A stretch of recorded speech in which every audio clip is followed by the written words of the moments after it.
हर खबर पर होगी आपकी पकड़। डाउनलोड कीजिए एबीपी लाइव ऐप। सीधे आपको लेकर चलते हैं रवि जैन के पास। सारा अली खान के घर के बाहर मौजूद हैं। आज दूसरा नंबर अभिनेत्री सारा अली खान का है। जानते हैं रवि जैन से। कुछ देर पहले हलचल बढ़ी थी रवि सारा अली खान के घर के बाहर।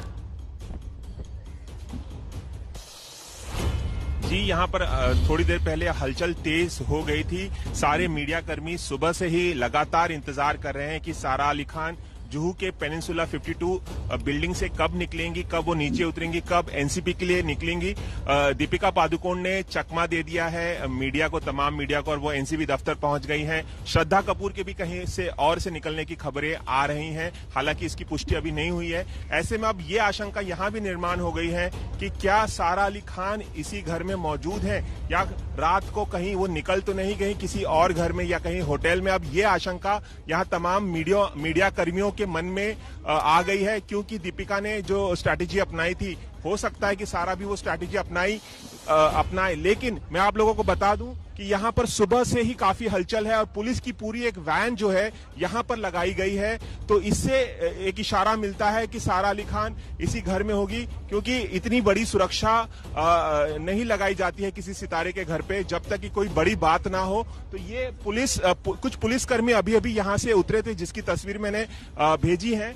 उनसे हमने जानने की कोशिश की कि क्या सारा अली खान यहाँ पर है और क्या वो निकलेंगे। हम पूछते हैं, दादा आप बताना चाहेंगे सारा अली खान है और क्या कब तक निकलेंगी वो? आप नहीं बता सकते। तो इनका कहना है कि हम कुछ नहीं बता सकते हैं। तो अब ये आशंका निर्माण हो गई है, लेकिन अगर वो इसी घर में मौजूद हैं तो हम हर तस्वीर सबसे पहले एबीपी न्यूज पर दिखाएंगे। मैं अपने कैमरामैन से पैन करने के लिए कहूंगा कि गेट के अंदर क्या हलचल हो रही है वो भी एक बार दिखा दे। एक गाड़ी यहाँ पर खड़ी तो है और कुछ चंद बाउंसर जो है हमें यहाँ नजर आए थे। हमें नजर आए थे चंद बाउंसर यहाँ पर खड़े, चंद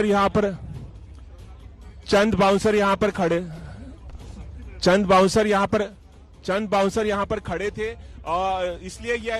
इसलिए सारे लोग गेट पर अलर्ट हो गए थे कि सारा अली खान अब निकलने वाली है। लेकिन वक्त बीतता जा रहा है। 11 बजे उनसे एनसीपी दफ्तर पहुंचने और 10:30 बजने के करीब हो गए हैं, लेकिन सारा अली खान अभी नहीं निकली है। हम लगातार सारा अली खान के घर के बाहर बने हुए हैं। दफ्तर में एनसीबी के पहुंचना है सारा अली खान को। 11 बजे सारा अली खान को एनसीबी ने बुलाया है और अभी तक सारा अली खान, ये जो घर है सारा अली खान का, वहां से तो बाहर नहीं निकली हैं। ये तस्वीरें फिलहाल आप दीपिका पादुकोण की देख रहे हैं। अब से कुछ देर पहले हम आपको वक्त भी बता रहे हैं, करीब 22 मिनट से ज्यादा का वक्त हो चुका है। दीपिका पादुकोण एनसीबी के गेस्ट हाउस के भीतर मौजूद हैं, जहां एनसीबी दीपिका पादुकोण से अब सवाल जवाब का सिलसिला आगे बढ़ा रही है। और जिस तरीके से मृत्युंजय और मनोज वर्मा बता रहे थे, BCD, बी मतलब bio, basic information Deepika Padukone से ली जाएगी। C मतलब चैट, जो उनकी सामने आई मीडिया के, उन चैट को लेकर सवाल जवाब पूछे जाएंगे। और D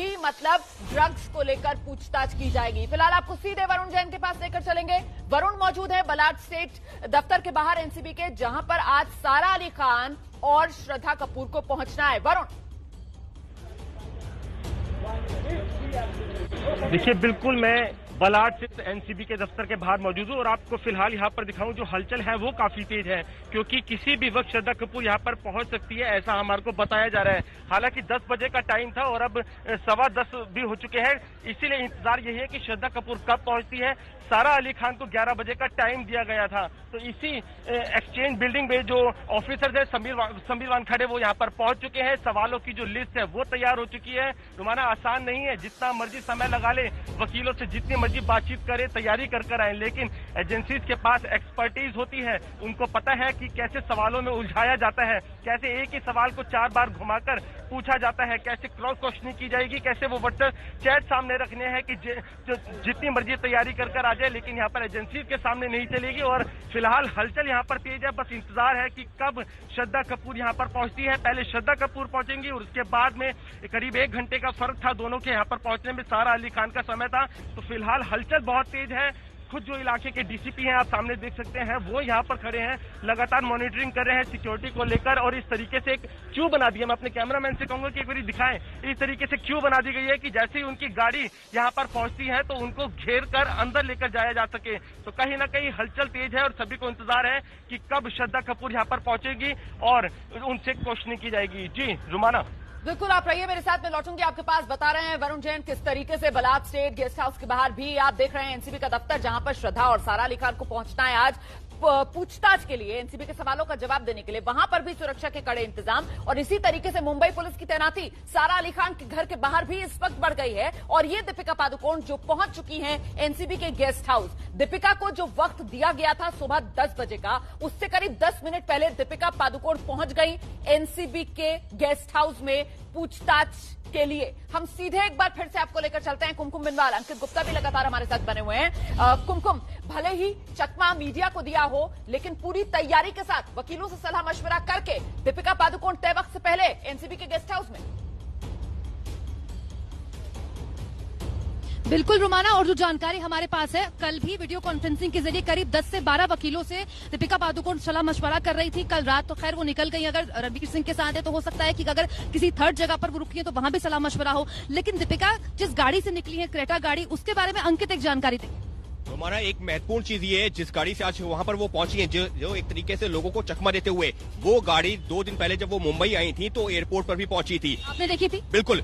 जो गाड़ी अंदर गई है वो तो मेबैक, जो मर्सिडीज का ब्रांड है, वहां पर वो अंदर गई थी, लेकिन ये गाड़ी बाहर खड़ी रही थी। संभवतः क्योंकि हम लोगों का पूरा फोकस दीपिका और रणवीर पर था, तो दीपिका और रणवीर इस गाड़ी में बैठ के निकले हैं, लेकिन वो गाड़ी उस वक्त वहीं थी। मुमकिन है करिश्मा जो प्रकाश भी दीपिका के साथ आई थी, मुमकिन है कि बाद में करिश्मा प्रकाश को इसी गाड़ी से उनके घर छुड़वाया गया हो। अभी हम आधिकारिक तौर पर इस वजह से नहीं कह रहे क्योंकि हम लोगों की उसकी नजर दीपिका और रणवीर पर थी, लेकिन ये दोनों गाड़ियां, यानी कि जो ब्लैक कलर की मर्सिडीज गाड़ी वो भी वहां मौजूद थी और ये जो क्रेटा गाड़ी ये भी वहां मौजूद थी। तो इससे ये तो साफ है कि दीपिका के साथ में ये दोनों गाड़ियां चल रही हैं। और दूसरी महत्वपूर्ण चीज, अभी जैसी जानकारी निकल के सामने आ रही है कि कल जब जो है दीपिका के अपने वकीलों से चर्चा हुई है, उन्होंने अपनी पूरी चर्चा इस बात पर की है कि करिश्मा ने जो भी बोला होगा उससे जुड़े हुए जो सवाल होंगे उनका क्या जवाब देना है, क्योंकि ड्रग चैट को लेकर के उन्होंने अब पहले चर्चा कर ली थी अपने वकीलों के साथ में। लेकिन जब दीपिका कल यहाँ नहीं आई और करिश्मा को वहां पर बुलाया गया है एनसीबी से पूछताछ के दौरान, तो बहुत सारे ऐसे जवाब हैं जिनके आधार पर एनसीबी ने अपने सवाल तैयार किए हैं। तो उन जवाबों को लेकर भी दीपिका ने अपने लीगल काउंसिल से चर्चा की है। What do you Romana? बिल्कुल, आप रहिए मेरे साथ, मैं लौटूंगी आपके पास। फिलहाल जरा जल्दी से आपको लेकर चलते हैं। हम इस वक्त मनोज वर्मा, मृत्युंजय पल पल का अपडेट हम तक पहुंचा रहे हैं। मनोज, अपडेट क्या मिल रहा है? मनोज और मृत्युंजय का रुख करें। मनोज मेरे साथ ही हैं और मैं आपको सबसे पहले तस्वीरें की। जी देखिए, ये तस्वीरें सबसे पहले हम दिखा दें आपको, यही वो एनसीबी एसआईटी का बेस जहां पर पूछताछ हो रही है। दूसरा मंजिल जो आपको नजर आ रहा है, ये सामने एक बड़ा सा हॉल है और उस हॉल में 12 कुर्सियां हैं। हम इस जगह पर कई बार अधिकारियों से मिलने जाते हैं, यहाँ पर ही पूछताछ उनसे हो रही है। और आपको बता दें कि 10 बजे से ये प्रक्रिया शुरू हो गई। थोड़ा सा नीचे की तस्वीरें मैं दिखा दूं आपको कि यहाँ किस प्रकार से सुरक्षा कर्मी है। देखिए, मुंबई पुलिस की सुरक्षा, जो कि दोनों तरफ बैरिकेड लगाया गया है और दोनों तरफ मुंबई पुलिस की सुरक्षा लगाई गई है, ताकि जो सुरक्षा कर्मी है वो अन्य किसी बाहरी व्यक्ति को अंदर जाने से रोके। आपको बता दें कि पूछताछ का सिलसिला शुरू हो गया है, सवाल जो आपका सिलसिला शुरू हो गया है। दीपिका पादुकोण से लंबी पूछताछ होगी। लंबी पूछताछ पर किस प्रकार से दीपिका की मुश्किलें बढ़ेंगी, मनोज, अब पूछताछ का सिलसिला शुरू हो गया है, बेसिक क्वेश्चनिंग हो रही है। देखिए मृत्युंजय, पूछताछ का सिलसिला शुरू हो चुका है। जो अभी अधिकारियों की एक टीम आई थी, वही टीम जो है सबसे पहले पूछताछ करेगी। और पूछताछ जो है पहले बेसिक क्वेश्चन, जैसा कि हम पहले भी अपने दर्शकों को बता रहे हैं, बेसिक क्वेश्चन जो है पूछने शुरू हो गए कि आप कहाँ के रहने वाले हैं, कब से आप इंडस्ट्री में काम कर रही हैं और आपका परमानेंट एड्रेस क्या है, क्या यही आप मोबाइल नंबर यूज करती हैं।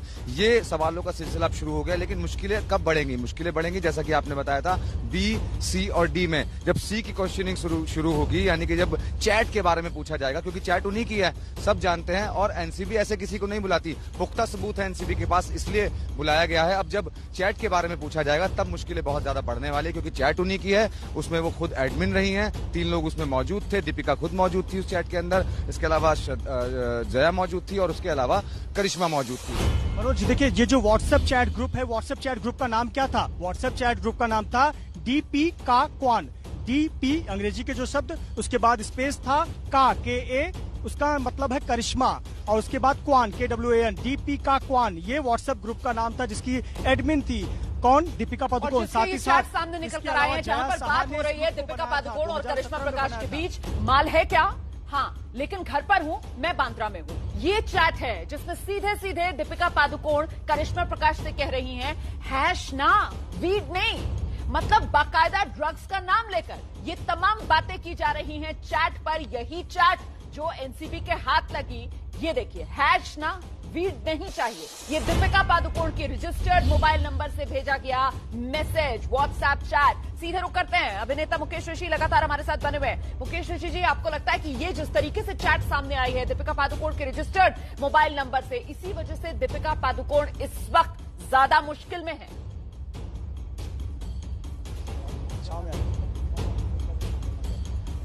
उन्होंने बुलाया होगा और उनमें से कुछ ऐसी चीजें होंगी जो उनको लगा होगा जिनके जवाब मिलने बहुत सख्त जरूरत है जिनकी, और उसी हिसाब से दीपिका वहां पहुंची हैं। और मैं उम्मीद करता हूं कि उनके जवाब जो है उनको मतलब जो चाहते हैं उनके जवाब उनको वैसे मिले। मैं आपसे एक बात जरूर कहना चाहता हूं, मेरा जो सॉफ्ट कॉर्नर बॉलीवुड की इज्जत के लिए है वो रहने वाला, वो हमेशा रहेगा। मेरा दिल हमेशा कहता है कि अगर कोई गलती हुई है तो उसका कोई समाधान अच्छा सा निकले ताकि बॉलीवुड की जो इज्जत है वो वापस आए। लेकिन ड्रग्स जो है ये गलत है, एकदम गलत है। इसका प्रचार, इसका सेवन जो बढ़ता चला जा रहा था, ये सोसाइटी के लिए बिल्कुल अच्छा नहीं था। सर, ये बात कहने की जरूरत ही नहीं है आपको, क्योंकि बॉलीवुड के लिए जो सम्मान और प्यार देश के दिलों में है लोगों के, वो बात किसी से छिपी नहीं है। लेकिन इस वक्त देश ये चाहता है कि ये बॉलीवुड के अभिनेता अभिनेत्रियां जो हमारे देश के युवाओं के लिए रोल मॉडल्स हैं, ये कोई गलत मिसाल पेश ना करें। ये मामला ड्रग्स से जुड़ा हुआ है, ये मामला बहुत संगीन है, और इसी वजह से पूरी विश्वसनीयता के साथ हर खबर ठोक बजाकर आपका चैनल एबीपी न्यूज आप तक पहुंचा रहा है। बिना किसी सनसनी के हम ये खबरें आप तक पहुंचा रहे हैं। हम अफवाह आपको नहीं दिखा रहे हैं, हम जबरदस्ती किसी की प्राइवेसी में घुस भी नहीं रहे हैं, ना किसी के मुंह के सामने हम जबरदस्ती माइक लगा रहे हैं। हम सिर्फ आपको खबर दिखा रहे हैं, और खबर आपके लिए देखना जरूरी है। बिना सनसनी के अगर आप खबर देखना चाहते हैं, खबर को समझने के लिए, तो प्लीज एबीपी न्यूज पर आप हमारे साथ रहिए। मैं आपको सीधे लेकर चलती हूँ, मृत्युंजय हमारे साथ मौजूद है। मृत्युंजय, कुछ देर पहले हमने देखा दीपिका पादुकोण एनसीबी के दफ्तर में जाती हुई मीडिया को भले ही वो ये संदेश दे रही हूं कि देखो मैंने चकमा दे दिया, लेकिन अब सवाल ये कि जवाब तो उनको एनसीबी को देना है ना, और एनसीबी को शायद वो चकमा नहीं दे पाएंगी। मृत्युंजय, बिल्कुल, देखिए, चकमा तो उन्होंने मीडिया के कैमरों को दिया। आमतौर पर जो सेलिब्रिटी मीडिया के कैमरे या फिर कैमरे के लेंस के सामने एक चेहरा, मुस्कुराता हुआ चेहरा लेकर आते हैं, आज वो कैमरों से भागते हुए अकेले बिना किसी सुरक्षा के बीच में एसआईटी दफ्तर पहुंचे हैं। चकमा मीडिया को दिया है, एनसीबी को दे पाएंगी, क्योंकि एनसीबी के पास तो पूरा सवालों की फहरिस्त है। एनसीबी ने तो पूरी तैयारी कर रखी है, एनसीबी ने तो कई दिनों से तैयारी कर रखी थी। वो तमाम बयान, चैट हो, चाहे वो सीडीआर हो, चाहे वो इलेक्ट्रॉनिक एविडेंसेज हो, वो सब एनसीबी ने तैयार कर रखा है। और यहाँ पर ये एनसीबी दफ्तर की दूसरी मंजिल पर पूछताछ का सिलसिला शुरू हो गया है। आपको बता दें कि जिस प्रकार से व्हाट्सएप ग्रुप के चैट है, ये तो हम 28 अक्टूबर 2017 की बात कर रहे हैं। 28 अक्टूबर 2017 का जो चैट है उसके रेफरेंस में उनसे पूछताछ होगी, लेकिन उसके आगे और पीछे भी ऐसे बहुत सारे इलेक्ट्रॉनिक एविडेंसेस मिले हुए हैं, जिससे ये स्पष्ट बात सामने आ रही है कि ये एक दो बार का वाकया नहीं है। अक्सर ये चैट होते थे, अक्सर कई पार्टियों के लिए इसका पूछताछ होता था। और मैं जिक्र करना चाहूंगा कोको पार्टी का, कोको क्लब पार्टी का। कोको क्लब पार्टी क्या हुई थी? हैलोवीन पार्टी मनाई गई थी 28 तारीख को 2017। 28 तारीख को क्या हुआ था कोको पार्टी में? मनोज, उसमें और भी लोग एक्टर शामिल हुए थे, और उसमें देखिए चैट में एक नाम है कि मैं कि अमित के माध्यम से पहुंचाती हूँ। शैल कब तक है? ये कौन है? क्या इसके बारे में पूछताछ होगी? जी बिल्कुल, देखिए, जो अमित है और शैल है, उन दोनों को लेकर भी पूछताछ की जाएगी, क्योंकि एनसीबी ये जानना चाहती है कि ये अमित कौन है। क्योंकि जैसा कि लिखा था कि अगर तुमको चाहिए तो अमित से मिल जाएगी, तो आखिरकार ये अमित कौन है? क्या ये कोई पैडलर है? क्या ये कोई फिल्म इंडस्ट्री में काम करने वाला शख्स है? ये कौन है? इसके बारे में पूछताछ की जाएगी। और मृत्युंजय, वो संभावित सवाल मैं आपको बताता हूं कि जो पूछे जाएंगे शुरुआत में, जैसा कि हम बता रहे थे कि आपका मोबाइल नंबर बताइए और आप कितने समय से मोबाइल इस्तेमाल कर रही हैं, और क्या ये वही मोबाइल नंबर है जिससे आपकी ये चैट सामने आई है? सबसे महत्वपूर्ण सवाल हो जाता है। उसके अलावा ये पूछा जाएगा कि करिश्मा आपकी टैलेंट मैनेजर कितने समय से हैं। इसके अलावा पूछा जाएगा करिश्मा आपके साथ शूटिंग पर कब कहां पर आपके साथ गई हैं। साल 2017 की भी बात की जाएगी। जो कोको पार्टी जिसकी हम बात कर रहे हैं उसका जिक्र भी इस पूछताछ में जरूर किया जाएगा। उसके बारे में पूछा जाएगा कि आखिरकार वो पार्टी किसने ऑर्गेनाइज की थी, कौन उसका ऑर्गेनाइजर था। इसके अलावा जो चैट की बात सामने आ रही है, जो माल की बात सामने आ रही है, उसको लेकर के पूछताछ की जाएगी। इसके अलावा ये भी पूछा जाएगा कि आपके कितने बैंक अकाउंट्स आप इस्तेमाल कर रही हैं, और ये भी देखा जाएगा कि क्या जो पेमेंट हो रही थी वो कैसे हो रही थी, क्योंकि ये भी देखना होगा कि जो अगर ड्रग्स आ रहा था तो उसका जो माध्यम था वो क्या माध्यम था। तो इन सभी चीजों को लेकर सवाल जवाब अभी। मनोज, मुझे लगता है कि इनकी मुश्किलें दीपिका की इसलिए बढ़ेंगी क्योंकि करिश्मा से कल पूछताछ हो चुकी है। करिश्मा का स्टेटमेंट और दीपिका पादुकोण के स्टेटमेंट में किस प्रकार के सवाल जवाब होते हैं उस पर मुख्य रूप से एनसीबी की नजर होगी, क्योंकि करिश्मा ने ये तो एक्नॉलेज किया कि ये चैट मेरा है, बस वो ये कह रही है कि मैंने कभी जिंदगी में ड्रग्स नहीं लिया। करिश्मा ने ये भी मना किया कि मैंने कभी जिंदगी में ड्रग्स नहीं लिया, और करिश्मा ने ये भी एनसीबी को कहा है मृत्युंजय कि दीपिका ने भी कभी ड्रग्स नहीं लिया है। तो अगर ड्रग्स नहीं लिया है तो आखिरकार फिर दीपिका किसके लिए ड्रग्स मांग रही थी, ये बहुत बड़ा सवाल हो जाता है। ये भी जानना महत्वपूर्ण होगा कि अगर दीपिका ड्रग्स नहीं लेती है तो फिर ड्रग्स कौन ले रहा था, किसके लिए हैश की डिमांड की जा रही थी। तो बहुत सारे महत्वपूर्ण सवाल है जिनके जवाब अब से थोड़ी ही देर बाद मिलने वाले हैं। और ये सब उस दिन हो रहा था जिस दिन कोको क्लब में पार्टी होनी थी, और ऐसे में क्या अब यहाँ से पूछताछ में जब जानकारी और जांच आगे बढ़ेगी तो मामला बॉलीवुड के कुछ और चेहरों तक पहुंच सकता है क्या कुछ और बॉलीवुड के बड़े चेहरे अब यहां से शिकंजे में एनसीबी के आ सकते हैं क्या? बहुत कुछ निर्भर करेगा। आज एनसीबी की इस पूछताछ से Deepika Padukone NCB guest house में पहुंच चुकी हैं। करीब 35 मिनट हो चुके हैं। दीपिका पादुकोण से पूछताछ लगातार चल रही है। साथ ही सारा अली खान और श्रद्धा कपूर को अब से कुछ ही देर बाद पहुंचना है एनसीबी के दफ्तर में पूछताछ के लिए। हम सीधे इस वक्त की बड़ी खबर आपको बता देते हैं। एबीपी न्यूज पर दीपिका से संभावित सवाल हम आपको बता रहे हैं। दीपिका से सवाल, ड्रग्स किसके लिए मंगवाई थी, माल क्या है वाले चैट का आखिर सच क्या है, क्योंकि चैट तो सबके सामने है ना। क्या आपने ड्रग्स का सेवन किया, ये सबसे महत्वपूर्ण सवाल होगा, सीधा सवाल होगा जो दीपिका पादुकोण से पूछा जाएगा। किसके लिए आपने ड्रग्स मंगवाई थी? अगर दीपिका इनकार कर देती हैं पहले सवाल के जवाब में कि नहीं मैंने ड्रग्स का सेवन नहीं किया, तो फिर ये दूसरा सवाल होगा जो दीपिका से पूछा जाएगा। एबीपी न्यूज पर दीपिका पादुकोण से संभावित सवाल क्या क्या हो सकते हैं वो हम आपको दिखा रहे हैं। मैं एक बार फिर से दोहरा दूं, बिना सनसनी के सटीक खबर हम आप तक पहुंचा रहे हैं। अफवाह दिखाते नहीं हैं, सिर्फ खबर आप तक पहुंचाते हैं। और खबर आपको देखना इसलिए जरूरी है क्योंकि ये ड्रग्स का जाल, हमें अपने युवाओं को इस ड्रग्स के जाल से बचाना है। ये बॉलीवुड के जो रोल मॉडल्स हैं, बॉलीवुड के बड़े अभिनेता अभिनेत्रियां हैं, इन्हीं को देखकर तो हमारे बच्चे जो हैं वो अपनी जिंदगी गुजारना चाहते हैं। इस बीच एबीपी न्यूज पर दीपिका से संभावित सवालों की लिस्ट, इस लिस्ट में और सवाल ये होंगे कि कोको पार्टी का सच आखिर क्या है, ड्रग्स के लिए पेमेंट का तरीका क्या था, माल क्या है वाले चैट का सच क्या है। ये वो सवाल हैं जिनके जवाब देना दीपिका के लिए आसान नहीं होगा, लेकिन मीडिया के कैमरों को दीपिका चकमा दे सकती है, एनसीबी के सवालों को दीपिका चकमा नहीं दे पाएंगी। सवाल बड़े सीधे होंगे, सवाल बड़े तीखे होंगे। और इस बीच एक छोटे से ब्रेक के लिए यहां पर रुक रहे हैं। हम बताते चले आपको, दीपिका पादुकोण जो इस वक्त एनसीबी के गेस्ट हाउस के भीतर मौजूद हैं, एनसीबी के सवालों का सामना कर रही हैं। बस कुछ ही पल में सारा अली खान अपने घर से निकलने वाली हैं। सारा अली खान को 11 बजे तक एनसीबी के दफ्तर में पहुंचना है। ड्रग्स कनेक्शन में सारा अली खान से भी आज पूछताछ होगी। थोड़ी ही देर में घर से निकलने वाली हैं सारा अली खान। हमारी नजर बनी हुई है